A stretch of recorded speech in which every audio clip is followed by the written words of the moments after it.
Q&A thing is just to inform or talk about potential stuff with the sing-off, potential national exposure for more groups from Colorado. We've had 2 so far, and this next year we should have more. Why not, right? Why not? So, I guess we can pass the mic around, and we can all just sit and talk, and you can ask us questions. It's a Q&A session. So, please direct your question to one of us so that it's easier to talk. Cool? I can start. First question. I guess the first thing is, how did you guys go about getting on it? What was the process? Who wants to take this question? Like, who do you want to answer? Us? Urban Method? Okay.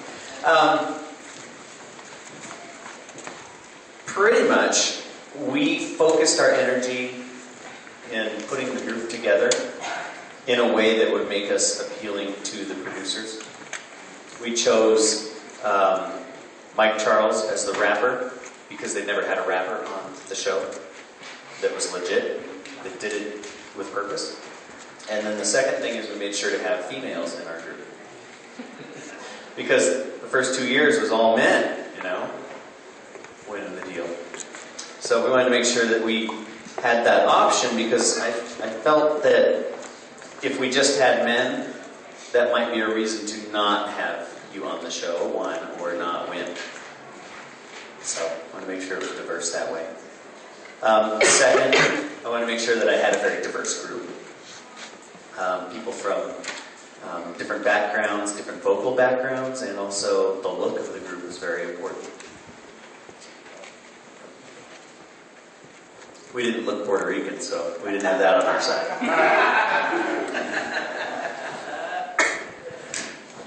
Also for Urban Method, did you guys do your own arrangements, or were there staff people week to week? There are staff people in the sing-off to help. We used them to some degree, and for some songs and some weeks we didn't. We found that our group, over time on the show, when we got there, we thought we would need to rely on those arrangers pretty heavily. We'd done the arrangements for the first few songs that were on the show, and then we started to tap into those consultants on the show to help us out. But as we went along, we found that our arrangements were more internalized and more important to us if we actually sat in the room and arranged them all ourselves.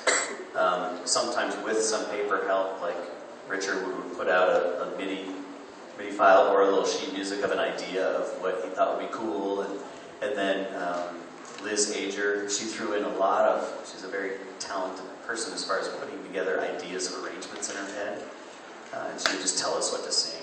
And so it became a very personal thing. You're singing a part that you made up. I mean, that's pretty cool. You buy into it more. It gains your style more. And thus our arrangements had more of what we found was our style.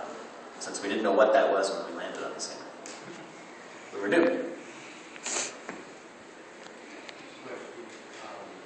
Not anybody specifically, but have any of you found that there was a song that we had picked for you, we picked as it was arranged, and then found out closer to the guy who knew it that it was really not working?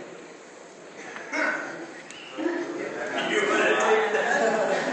Yes! The answer is absolutely yes. We were given a song in season 1. They had Judges Challenge, and they gave us a song like Peter Gabriel, Sledgehammer. And I really didn't even know who Peter Gabriel was. Never heard the song. Like, no, boo, whatever. 27. We didn't know. I didn't know who Peter Gabriel was, and we had just made this arrangement, and we were known throughout the show for always having the Latin feel to it. But we felt that this song, Peter Gabriel, we wanted to keep it like the original. It's kind of a classic, and we don't really want to mess too much with the classic. As soon as we got on stage, I think it was day of the performance, or the day before. Day, right? day right before the performance, we rehearsed it. It was like, no, we don't like it. It was like, okay, show's tomorrow. Do you have any suggestions? No, we don't really like it. You need to do like the ding-dings and the salsa. You need to salsa it up. So we had to change the arrangement like in a couple hours. I learned some new choreo. So yeah, it was really hard. So yeah, that does happen. They give you a song that you arrange one way, and then at the last minute, you gotta change it. It's kind of like a sing-off tradition. It always has to happen to every group at least once.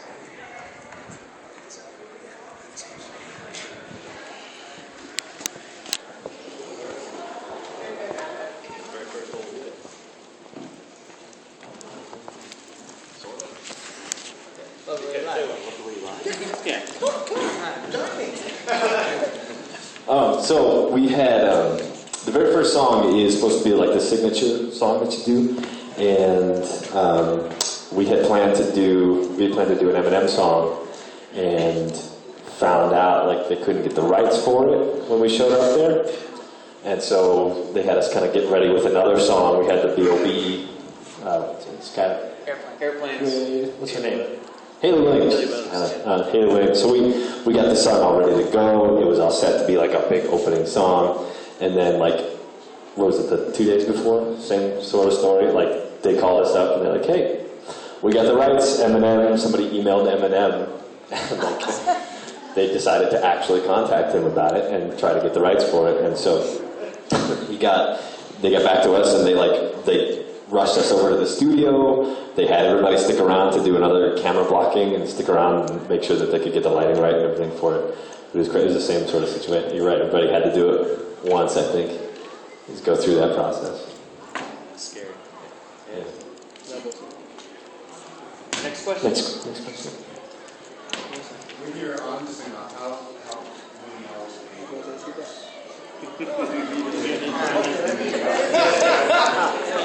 I have to answer that. There's no time to sleep. We can answer that way. In our case, in season 1, it was the first season, obviously. It was an experiment to see how everything goes. We're happy there in season 3. Hopefully, we have season 10, 9, whatever, you know? In our case, we actually recorded the sing-off in 20 days. The whole show. Now, there's more time for the groups to have more time to do the arrangements and all that. In our case, we had to do arrangements one day, then learn other choreography for that. At the same time, learn the songs that you do with the other groups. The opening number and all that. So in 20 days we did that. So in our case, when we got to the show, right, Johnny and again, we got 2 of our members who were sick, like with no voices, and we just had to, improvise our stuff. And what Pinto said, we didn't want to see always the group that do Latin vibe, right, Pinto? So we're gonna do something different. So no. I like the salsa thing. So we stayed on that because the show wanted us to do more of that. And one thing that doing the song they gave us, first of all, we were telling Claude, down, we didn't like it. We said, we're not going to sing that song. Are you crazy? And they made us do it. When we went and sang the song for the first show, they didn't like it. They said, nah, it's not going to be that. It's not going to be that song. We're like, okay. So then they said, the show's going to be taped the next day. So what song do you have? So we did Jason Mraz, I'm Yours. And then Joel Gallon said, that's the opening song. I said, yeah, okay, that's the opening song. And in our case, we had to redo choreography in one day, the whole song completed in one day. And from California to Puerto Rico, it was recorded in December, there's 4 hours, the difference. In Puerto Rico, we're doing radio shows on the phone, but in California it was 1 a.m. in the morning, and in Puerto Rico it was 5 or 6 a.m. in the morning. So we'll be all sleeping in the same room, calling. We will receive the calls from different radio stations. we have NOTA from Puerto Rico. And we're all asleep like, the phone ring. Without even sleep. Then, yeah, we're here to sing all, representing all that. And then we'll hang the phone. 10 minutes, another radio station. Hey, come in. There's 3 mics. Yeah, 1, 2. Hey, John, man. I'm gonna get my Claude voice on now. No, I'm just kidding. Basically, our lobby call times were like ridiculous. Like we would have to wake up like at 6:30, be at the lobby at 7:15. 8:30, you have breakfast. 9 o'clock was camera blocking, then rehearsal for the group number. Then like 11:30, you had wardrobe. 12:30, you had lunch. Then you went back to individual. So we would work basically from like 6:30 all the way to like 11 p.m. Then when we got back to the hotel, that's the only time we actually had to arrange and like rehearse. So it would be so many hours of work. And you add what he said about the radio shows. It's like, okay, we're done at 12. Let's get some sleep. Ring. Yeah. Then go back to sleep. So it was a lot of hours of work. And one more thing, there's a saying in Spanish, como que hay limón del cielo y no hace limonada. When lemons fall, the sky, you do lemonade, right? In the second show that we did down, Juan Lee's our main percussionist, he didn't have any voice. So when we start down, we didn't notice, he goes, ta, ta, ta, ta. Hello, go on. So we didn't notice that. I just want to give you this funny. I supposed to do strings in violins. But without voice, any voice, I have. I see the cameras and I still there see the cameras, and they are singing, and I go. There's no voice. So I start and do any effects. All the effects in the world. And at this time, I said NOTA. I said NOTA. And then it became a trademark. Yeah, now it's our trademark.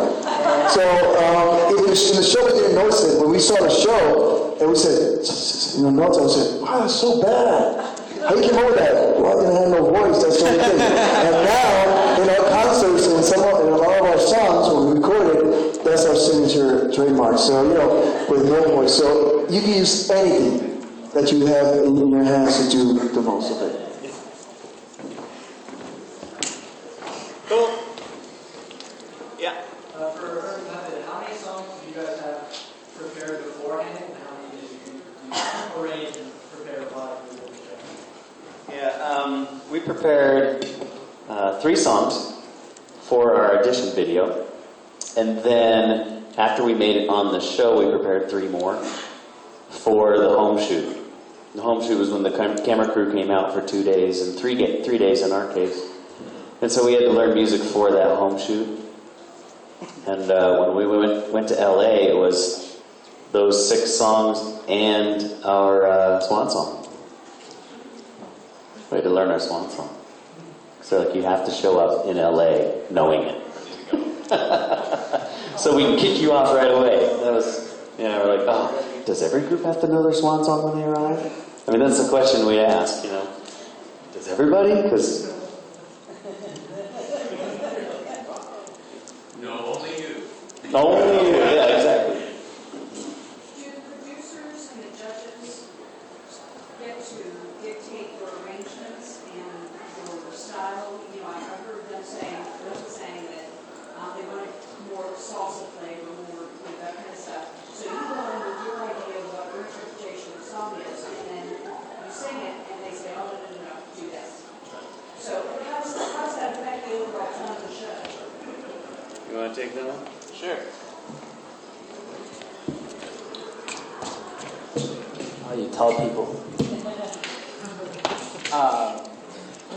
So the question is, how much is our style influenced by the producers? I'd say that for us, I felt like being the hip-hop and rap group, it was more novelty. So the producers didn't have as much of an idea to what to do with us.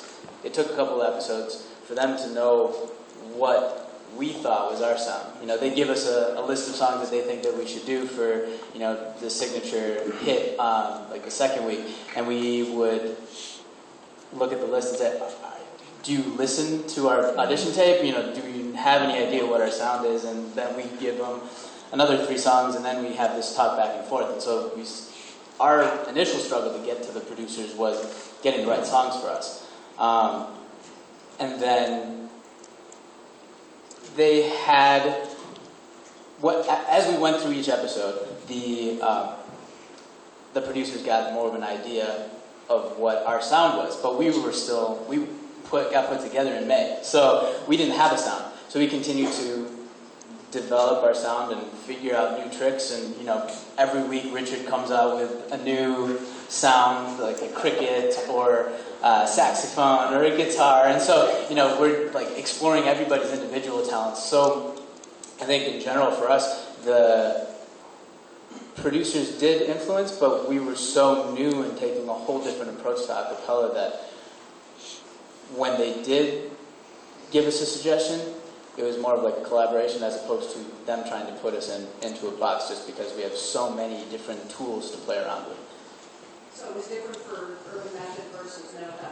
It sounds to me like NOTA was a different. Well, Driver can speak to that too from Phase. Yeah. Sure, yeah.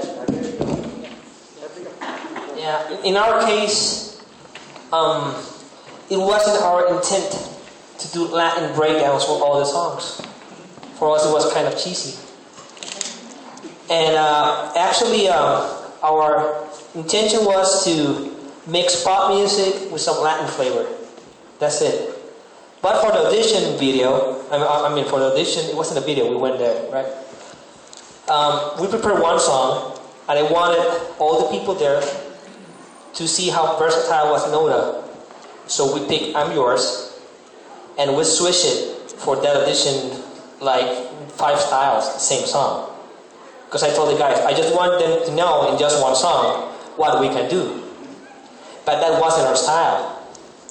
So they thought that was our style. Okay, those folks, they take a pop classic and boom, they do a breakdown. So we went to the sing-off, they always expect that. An example is, for example, the Peter Gabriel. Peter Gabriel is Peter Gabriel, you know. I can never expect doing a salsa Peter Gabriel. It's progressive rock, you know. So we were quite frustrated. The day before, it's like, we don't like that. Where's the breakdown? That's what you're here for. Where's the breakdown? And I remember I went to David's room after taking a shower like at 1 o'clock in the morning. I said, what are we going to do? Let's start the arrangement over. The trumpet.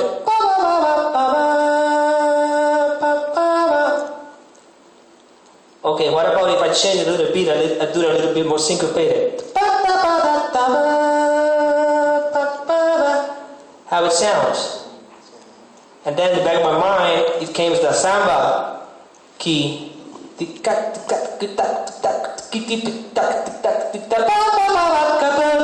it. We're gonna do the samba. So that's how we sang the song, but we did. It wasn't our intention to do that, you know, and it happens. So yeah, it's a big influence of the production with the groups. In our case, it was that way. For the record, it's really hard at 1 o'clock in the morning to be arranging and to switch it to samba. Then you have to do like the Cuica in Brazil. You got. We had to record it so everybody else could learn. It was crazy. Our main arrangement, yeah, exactly. Yeah, work. In terms of harmonies, in terms of rhythm, in terms of bass line, it was us. You know, technically, it's just was about the transition. Which transition we wanted to do. You know, because you know we're Latinos, we know how to do Latin music, but it was a big influence in that. For Face, they had a lot less to say about our arrangements because we were already really ingrained as the rock group. They didn't want to change that at all, but they had a lot to say. They had a lot more power over just the songs they wanted us to do. The very first thing that happened once we made the show was we gave them our repertoire. These are the 30 songs that we do, and they axed every one of them. One of which NOTA ended up doing, by the way. And they just threw out whatever else they could, and it was a long process to find just the song. And then once we had it, they had a lot less to say about the arrangement itself, but more about the song choice. All right, we got 5 more minutes-ish, and we have the basic beatbox clinic coming up. So how about one more question, and then we'll wrap up.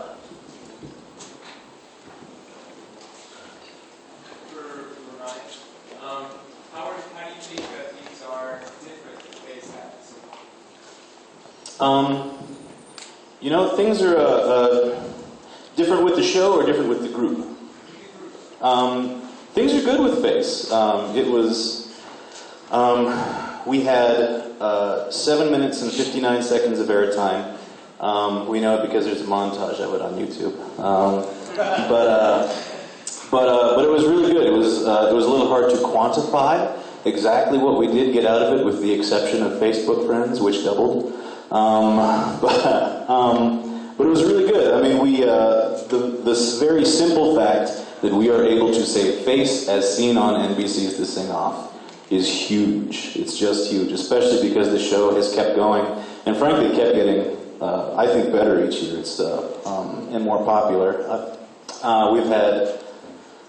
We've been able to command better prices for shows. We've been able to turn down more stuff, which is a nice place to be as a band, and had some out of town requests, just saying, hey, saw this season of the Sing Off, looked back to YouTube, saw you guys were on it, liked what you did, and gave us a call. So it worked out. I mean, even as short a time as we were on it, it was great. It worked really well.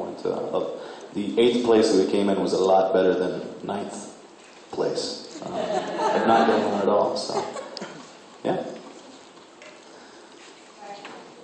Really quick, I guess this is a little off topic, but I saw you guys at the roller derby a couple weeks ago. How did you go about getting a gig like that? We aren't very proactive getting gigs anymore, which is again a nice place to be. We've been around for almost 10 years now, and every show we do leads to another show. For the first 3 years, we did them all for free, and literally, we took everything we could for a long time, and now we get to choose. So, someone had seen us at something else. They had seen us at Flatirons, and called us up. And the Denver Nuggets just called the other day because they saw us there. So it's just creates this network. So once there's a season, hopefully we'll do that.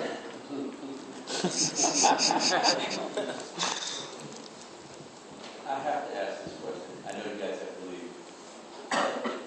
Do any of you guys who've been on the show, do you ever talk about or think about the fact that none of the judges are not colors?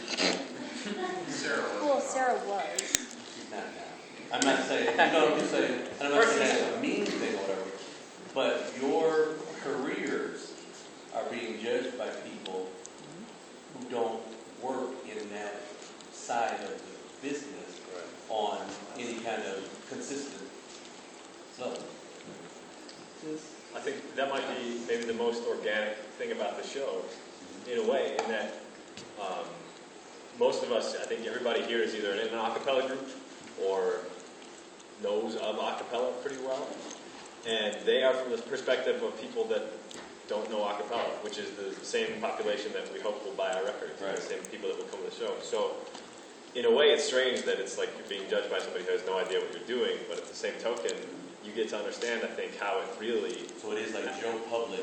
Yeah, exactly. That's a great way to put it. There also aren't a ton of super famous, people who became famous through a cappella that they can get to judge the show. There's a handful, and I'm guessing most of them are already doing other things. So I was actually pretty happy with the judge choices. That they kind of did the best they could. I just wondered, Yeah. all of us being acapella people, and when I watch the show and I hear the comments, some of them I do actually agree with. Some of them are like, I don't agree with it at all, but they're judging you all on what it is you do. So I just wondered if you guys, a thought. Well, I think comparing the judges from the Sing-Off to the judges of any other music competition show, the judges have much more of a musical background, like at least comparing Ben Folds as the expert compared to Simon. I'd much rather be critiqued by Ben Folds, and then this season, I don't know if it was different from the other 2 seasons, but there's a disclaimer on the episodes that says the judges have a stake in the elimination. And so because they're not just face people, they actually are more vested in giving good musical critique, at least the best they can, whether it's related to a cappella or not, but they're just bringing their musical interest. And so I think we were more appreciative of their comments, but we're able to take it with a grain of salt as opposed to this is just the show. Right. Also, I have to add that I don't know how it's been in season 2 or season 3. At least in season 1, the judges, the only thing they had for a reference, to hear besides what was coming from the front, was these 2 little tiny speakers they had right next to their seats. So sometimes they would critique based on what they heard off of that. Then they heard it on TV, and it was like they realized how far off they actually were from reality. So maybe that explains a little bit some of their critique that might have been like. What do you think? What are you saying? Yeah, I think Sean Stockman, with Voice to Man, they have a little bit, the 3 of those, a couple of songs in a cappella, so we can relate in the harmonies with that. Ben is more as a teacher and doing his project with the college a cappella community, but we see it as a link to the media. For us, we're like a crossover from a cappella to the mass media. That's the way we saw it. If there's a Sean Stockman right now, in our days was what was her name? Used to be the judge. Now it's Sarah.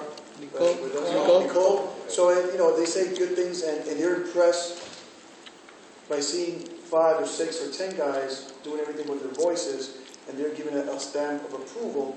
That's the way we saw it. Like, you know what? That's their face, and they're like introducing us. That's the way we saw it. Because even in the show, the sound of the show is different when you hear in the TV, as in our case, in the 3 seasons. It's different how people have different perceptions. But I think in a way, it helps us just to introduce more to the mass media, people that never heard a cappella music before. That's the only way we saw it, and we just try to work on that. We can continue doing the question, but how many are here for the beatbox clinic? Trying to get out. Cool. Thanks for the question and answer session, guys.